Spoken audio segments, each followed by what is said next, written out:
അപ്പോൾ നമുക്കിന്ന് പുതിയ ഡിസൈൻ ചെയ്യാം. അതിന് വേണ്ടിയിട്ട് സാധാരണ സൂചി നൂലും എടുക്കുക. സൂചി വളരെ നേർത്ത സൂചി എടുക്കുക. പിന്നെ ഞാൻ ഇവിടെ കുറച്ച് കട്ട് ട്യൂബ്സ് എടുത്തിട്ടുണ്ട്. ഇനി നമുക്ക് എങ്ങനെയാണ് ചെയ്യണമെന്ന് നോക്കാം. അപ്പോൾ ഞാൻ ഇവിടെ സൂചി കുത്തി മുകളിലേക്ക് എടുത്തിട്ടുണ്ട്. ഇനി നമുക്ക് അതിനകത്തേക്ക് ഒരു കട്ട് ട്യൂബ് ഇട്ട് കൊടുക്കണം.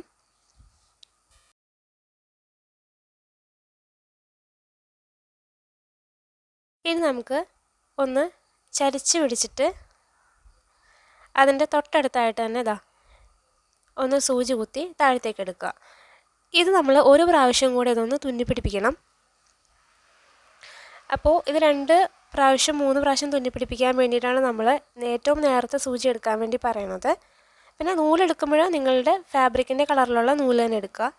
ഓക്കെ, അപ്പോൾ നമ്മൾ ഇതുപോലെ ഒന്ന് ചരിച്ച് സെറ്റ് ചെയ്ത് കൊടുത്തിട്ടുണ്ട്.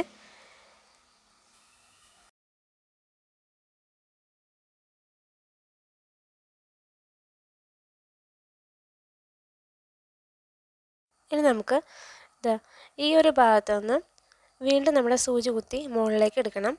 എന്നിട്ട് അതിനകത്തേക്ക് അടുത്ത കട്ട് ട്യൂബ് ഇട്ട് കൊടുക്കാം.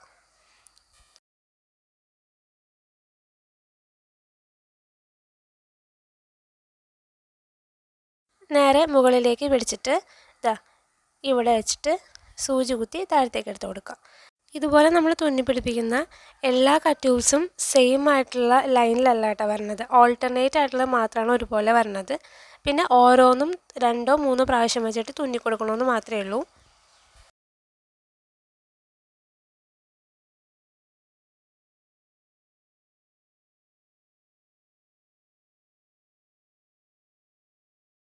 ഇനി നമുക്ക് ആദ്യം നമ്മൾ തുന്നിപ്പിടിപ്പിച്ച കട്ട് ട്യൂബ് ഉണ്ടല്ലോ, അതിൻ്റെ ആ ഒരു ലെവൽ വെച്ചിട്ട് സൂചി കുത്തി മുകളിലേക്ക് എടുക്കണം.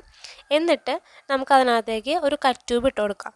എന്നിട്ട് നമ്മൾ നേരത്തെ ചെയ്ത പോലെ തന്നെ ചരിച്ച് പിടിച്ചിട്ട് അതൊന്ന് തുന്നിപ്പിടിപ്പിക്കുക. 2 പ്രാവശ്യം തുന്നിപ്പിടിപ്പിക്കണേ.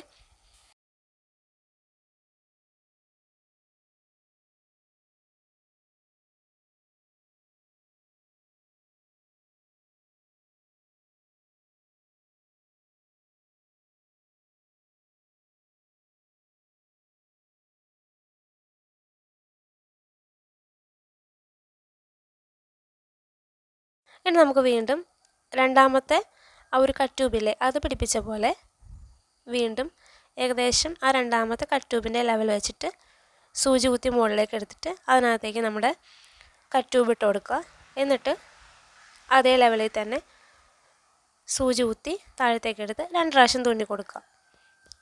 ഇനി ഇതുപോലെ നമുക്ക് 2-3 കൂടെ ചെയ്തെടുക്കാം.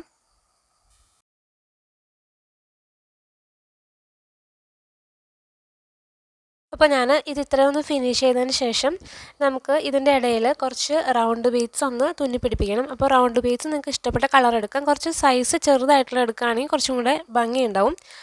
അപ്പോൾ ഈ ഒരു ഡിസൈൻ വന്നിട്ട് നിങ്ങൾക്ക് ടോപ്പിൻ്റെ എൻഡിൽ, സ്ലീവ്സിൻ്റെ എൻഡിൽ, അതല്ലെങ്കിൽ ബ്ലൗസിൻ്റെ നെക്കിൽ, ചുരിദാർ നെക്കിൽ എല്ലാത്തിലും യൂസ് ചെയ്യാവുന്നതാണ്. അപ്പോൾ ഇന്നത്തെ ഒരു വീഡിയോ ഉപകാരപ്പെട്ടാൽ മറ്റുള്ളവരിലേക്ക് എത്തിക്കുക. അതുപോലെ തന്നെ ലൈക്ക് ചെയ്ത് ഷെയർ ചെയ്ത് കമൻറ്റ് ചെയ്ത് തന്നെ സപ്പോർട്ട് ചെയ്യാൻ മറക്കരുത്. പിന്നെ അതുപോലെ തന്നെ April 1 മുതൽ 30 വരെ ഒരു 30 ദിവസത്തെ വർക്ക്ഷോപ്പ് നമ്മൾ ഹാൻഡ് എംബ്രോയ്ഡറിയുടെ ചെയ്യുന്നുണ്ട്. അതിന് 700 rupees നമുക്ക് ഫീസ് വരുന്നത്. അപ്പോൾ താല്പര്യമുള്ള ആൾക്കാരെ ഒന്ന് കമൻറ്റ് ചെയ്ത് അറിയിക്കണേ. ബാക്കി ഡീറ്റെയിൽസൊക്കെ ഞാൻ അടുത്ത വീഡിയോയിൽ പറയുന്നതായിരിക്കും.